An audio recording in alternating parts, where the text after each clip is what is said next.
नमस्कार। स्वागत है आपका न्यूज लॉन्चर पर। मैं हूं अशोक वानखड़े। लेकर आया हूं आपका अपना कार्यक्रम द एक्सरे। एक खबर आई है उत्तर प्रदेश से कि जैसे 4 राज्यों के विधानसभा के चुनाव महत्वपूर्ण है, वैसे ही उत्तर भारत के लिए सबसे महत्वपूर्ण है 10 विधानसभा के उपचुनाव। सवाल उस 10 से जीतने या हारने से विधानसभा के समीकरण बदलने वाले नहीं है। या सरकार गिर जाएगी या कोई और सरकार बनाएगा, ये बात नहीं है। लेकिन लोकसभा के चुनाव के निर्णयों ने जहां समाजवादी पार्टी को नंबर 1 पार्टी बना दिया और बीजेपी बुरी तरह से हार गई, उसके बाद ये 10 उपचुनाव में यदि पार्टी ने, बीजेपी ने खासकर अच्छा प्रदर्शन किया तो एक संजीवनी उनको मिल सकती है। वहां कैडर उत्साहित हो सकता है और कहा जा सकता है कि चलो वो एक फेज था, लेकिन अब पार्टी फिर से पूरी ताकत के साथ उभर रही है। दूसरी बात, उत्तर प्रदेश के चुनाव में ये भी खासियत है कि ये 10 सीटों के चुनाव के बाद, नतीजों के बाद फिर बहुत सारी बातें और बहुत सारी चीजों का एक्सप्लेनेशन मुख्यमंत्री योगी आदित्यनाथ को देना होगा। क्योंकि ये लोकसभा के चुनाव के बाद जब योगी आदित्यनाथ पर ठिकरा फूट रहा था, तो योगी आदित्यनाथ लगातार कह रहे थे कि हमारे कोई गलती नहीं, गलती केंद्र की है। मोदी के गारंटी पे चुनाव लड़ा था, वो जवाबदेही उनकी बनती है, मेरी नहीं। और कुल मिलाकर जब संघ उनके साथ खड़ा हो गया, तो अब स्थिति ये हो गई कि 10 उपचुनाव की जिम्मेदारी पूरी योगी पे डाल दी गई। यदि दिल्ली गलती करता है तो फिर आपका वजूद है तो आप 10 चुनाव जितवा के दिखाइए। स्थिति बड़ी विकट है। 10 सीटों में से 5 सीटें ऑलरेडी समाजवादी पार्टी के पास है। एक सीट समाजवादी पार्टी ज्यादा उत्साहित है क्योंकि वो लोकसभा चुनाव में उस सेगमेंट में समाजवादी पार्टी ने बीजेपी से ज्यादा अच्छा वोट ले लिया था, तो उन्हें लगता है कि वो भी सीट हमारे पास आएगी। बाकी बची हुई 4 सीटों में 2 सीटें बीजेपी की हैं, मतलब 5 सीटों में 2 सीटें बीजेपी की है, 3 उनके सहयोगी की। तो देखना है कि ये सीटों पे चुनाव होता कैसे। लेकिन जैसा कि हमने पहले भी कई बार देखा कि बीजेपी जब चुनाव हारने लगती है तो फिर सारे घोड़े खोल देती है। सब ऑप्शंस, साम दंड भेद जो भी है, सब का उपयोग करती है। उसके तिरकश में जितने भी तीर है, सब चलाती है। जो बीजेपी के ऊपर आरोप लगा रहे समाजवादी पार्टी और जो चीजें सामने आ रही, उसमें बहुत सारा तथ्य दिखाई देता है। उससे एक बात तो बड़ी क्लियर कट सामने है कि ये जो हो रहा है, ये फिर संविधान के हिसाब से नहीं हो रहा है। और उससे भी ज्यादा ये एक ऐसी नाजिर बनते जा रहा है जिससे समाज में इतना विघटन हो जाएगा। जो बार बार भाजपा आरोप लगाती है कि जो जातीय जनगणना से जातियां बटेगी तो समाज में विघटन होगा। लेकिन ये जो करतूतें हैं, यदि इस पर नजर डाले तो लगता है इससे समाज में ज्यादा वह झगड़े होंगे, ज्यादा एक दूसरे के प्रति नफरत फैलेगी। बात बूथ लेवल ऑफिसर की है। अब बूथ लेवल ऑफिसर का काम क्या होता है? बूथ लेवल ऑफिसर एक सरकारी कर्मचारी होता है, कोई भी हो सकता है, जिसकी ड्यूटी निर्वाचन अधिकारी या जो कंसर्न अधिकारी है वो बूथ लेवल ऑफिसर के नाम से ड्यूटी लगाता है। तो बीएलओ करता क्या है? इसको बीएलओ कहते हैं। बीएलओ करता क्या है? वो चुनाव आयोग का प्रतिनिधि होता है और बीएलओ अपने बूथ की मतदाता की लिस्ट वेरीफाई करता है। वोटर आईडी कार्ड बनवाने या वोटर लिस्ट में नाम डलवाने का काम बीएलओ करवाता है। बीएलओ का मुख्य काम मतदाताओं को वोट डालने के लिए सहूलियत पहुंचाना होता है। चुनाव खत्म होने के बाद बीएलओ अपने अपनी ड्यूटी पे, जिस ड्यूटी पे जो सरकारी जिस महकमे में वो काम करता है, वहां चला जाता है। ये चुनाव के लिए चुनाव आयोग ने दिया हुआ एक्स्ट्रा काम है। ये ऐसा जरूरी नहीं है कि किसी भी चुनाव में यदि कोई एक बार आदमी बीएलओ बन गया तो बार बार वही बीएलओ बनेगा, नहीं। हर चुनाव में बीएलओ बदलते भी रहते हैं, क्योंकि वो कोई भी सरकारी कर्मचारी जैसा भी चुनाव अधिकारी जो होता है या चुनाव आयुक्त के नीचे जो सिस्टम होती है, वो जिनको भी कहता है कि इस बार आप बीएलओ बने और उसकी ड्यूटीज़ दी होती है, उसको वो करना होता है। इसलिए बीएलओ ऐसा कोई ख़ास नहीं कि उसी को एक बार आपको एक्सपीरियंस है तो आप ही हो जाइए, ऐसा भी नहीं है। हर चुनाव में अलग-अलग बीएलओ होता है और समय-समय पर चुनाव आयोग नए सिरे से बीएलओ की नियुक्ति भी करता है। अब इसमें इस 10 उपचुनाव में बीएलओ का लेके इतना प्रॉब्लम क्यों है? और प्रॉब्लम इस लेवल तक आ गया है कि यदि इंडिया गठबंधन ने ये कहा कि इस 10 सीटों पे शायद इंडिया गठबंधन चुनाव का बहिष्कार करे, ये इस खबर पे जब हम एक्सरे से देखते हैं तो फिर ये सारी चीजें सामने आती हैं। अब हुआ ये कि कई जगह जो बीएलओ नियुक्त हुए थे, उनको आनन-फानन में बदला गया और ये बदलाव एक नॉर्मल रूटीन भी हो सकता है, लेकिन यहाँ इस बदलाव पे इंडिया गठबंधन उँगलियां क्यों उठा रहा है? और उँगलियां भी ये उठा रहा है कि बीएलओ जो खासकर मुस्लिम समुदाय से है, यदि वो मुस्लिम है, धर्म उसका, या उस यादव है, तो उन्हों को ही छाँट-छाँट के बदला जा रहा है। जैसे कि समाजवादी पार्टी ने कहा कि मिर्जापुर की मझवा सीट से मुस्लिम बीएलओ को तैनात किए जाने पर सवाल उठाए हैं, मतलब गैर मुस्लिम। समाजवादी पार्टी के नेता ने अब इस बदलाव को लेके चुनाव आयोग को शिकायत करने की बात कही है। एक ट्वीट में समाजवादी पार्टी ने 11 मुस्लिम बीएलओ की लिस्ट जारी की।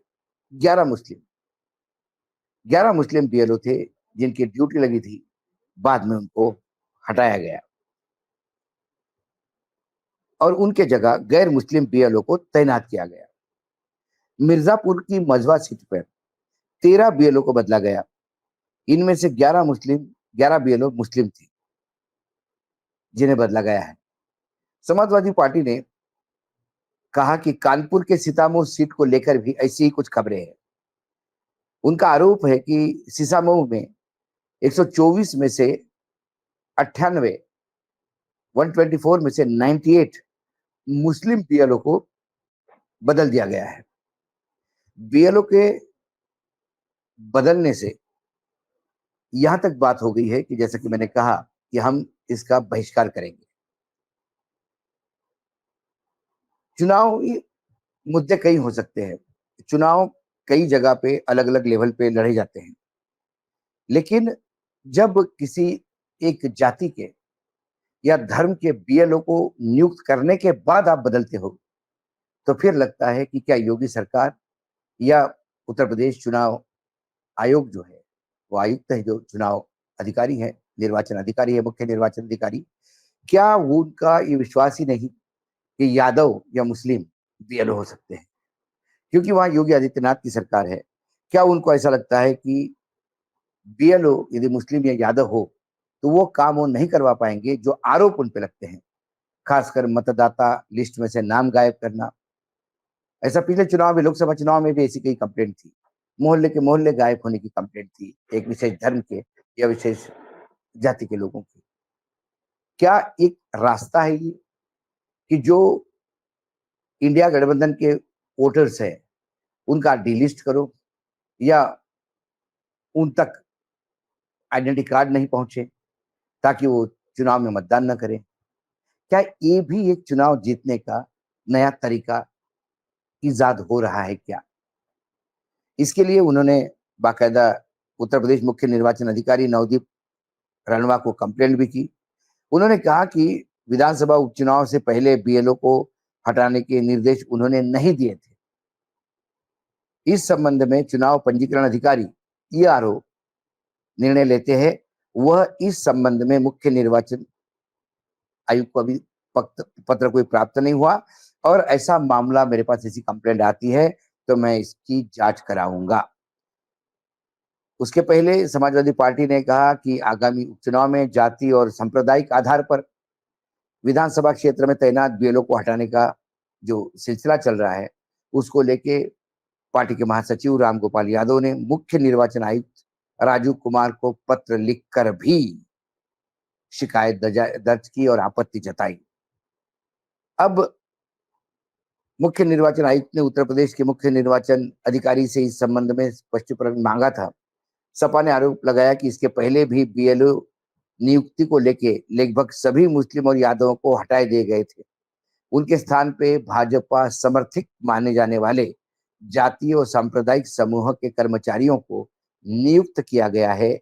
इसके अलावा मुरादाबाद मंडल में तैनात कमिश्नर अंजनेय कुमार सिंह को चुनाव प्रभावित करने के लिए बार-बार सेवा विस्तार दिया जा रहा है।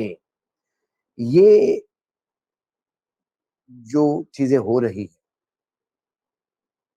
ये कहीं ना कहीं लोकतंत्र और संविधान के खिलाफ है। चुनाव हारना जीतना चलते रहता है। जो चुनाव हारता है तो फिर जीतता है, लेकिन एक बार सत्ता में आने के लिए बाद लगातार सत्ता में बने रहने का प्रयास गलत तरीके से करना फिर एक लोकतंत्र नहीं है, एक गैर कानूनी है, असंवैधानिक है, इस जनता का विश्वासघात है। क्या इसीलिए फिर सवाल वहीं उठते हैं पुराने। जब सर्वोच्च न्यायालय ने एक व्यवस्था दी थी कि चुनाव आयोग में जो आयुक्तों की नियुक्ति है वो कौन करेगा, लेकिन एक कानून लाकर अपने मर्जी से चुनाव आयुक्त नियुक्त करने की जरूरत क्या पड़ी। यदि भाजपा को लगता है कि जनता उनसे प्यार करती है, भाजपा को लगता है कि नरेंद्र मोदी के पीछे जनता देश खड़ा है, यदि उन्हें लगता है कि उन्होंने बहुत बेहतरीन काम किया है 10 सालों में जो आज तक नहीं हुआ, तो इस देश की जनता मूर्ख नहीं है कि वो जिनके खिलाफ जाए।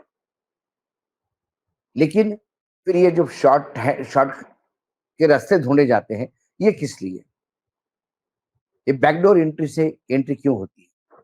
लोकसभा चुनाव में भी एजेंसियों की रिपोर्ट आई है, कई जो स्वतंत्र एजेंसियां हैं जो चुनाव को मॉनिटर करती हैं, कि 79 ऐसी सीट्स है, 79 जहां जितने वोट डले थे उससे ज्यादा गिने गए, और ये परसेंटेज कई जगह पे बहुत ज्यादा है, 10-10% तक है।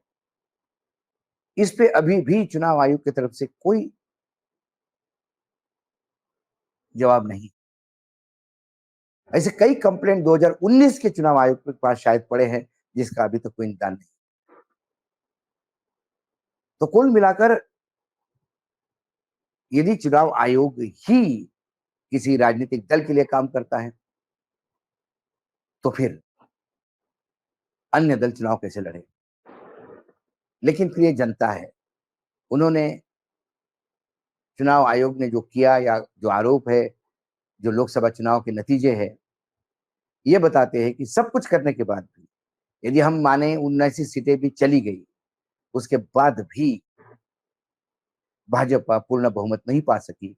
ये जनता का जनादेश है। यदि उस आरोप में थोड़ा भी तथ्य हो तो फिर क्या भाजपा 180 पे ही आई थी, हम उसमें से 60 सीटें भी कम करें तो क्या पूर्ण रूप से जिस पार्टी को रिजेक्ट किया वो लोग सत्ता में जुगाड़ के कारण बैठे हैं?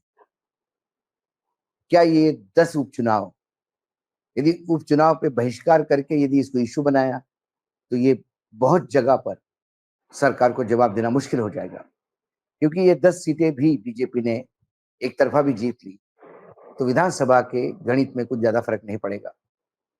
हाँ, लेकिन पार्टी चुनाव जीतने के लिए कैसे गलत हथकंडे अपनाते हैं, यदि ये लोगों तक पहुंच गया तो शायद आने वाले चुनावों में इसका इम्पैक्ट पड़ेगा और जनमानस भी समझ में आ जाएगा कि चुनाव सत्ता में बैठे लोग कैसे लगातार सत्ता में बने हुए। तो जब मैं इस तरह से देखता हूँ कि ये बयान छोटा नहीं है, बहुत बड़ा बयान है, और इसके पीछे जो ये षड्यंत्र रचा जा रहा है, और इससे भी ज्यादा बुरा ये लगता है कि क्या अब सारी जातियां, सारे धर्म, ये भी राजनीतिक दलों के हिसाब से तो बट गए। राजनीतिक दलों ने भगवान बांट लिए थे, राजनीतिक दलों ने रंग बांट लिए थे, राजनीतिक दलों ने अपने अपने महानायक बांट लिए हैं। तो क्या अब अधिकारी और राजनीतिक दलों ने जातियां भी बांट ली, ये जाति इस दल के साथ, ये जाति, और ये ऐसा हुआ तो फिर इस देश में प्रजातंत्र खतरे में है, ऐसा कहूं तो अतिशयोक्ति नहीं। आज इतना ही। कल फिर आता हूं किसी विषय के साथ। तब तक के लिए नमस्कार। देखते रहिएगा न्यूज लॉन्चर।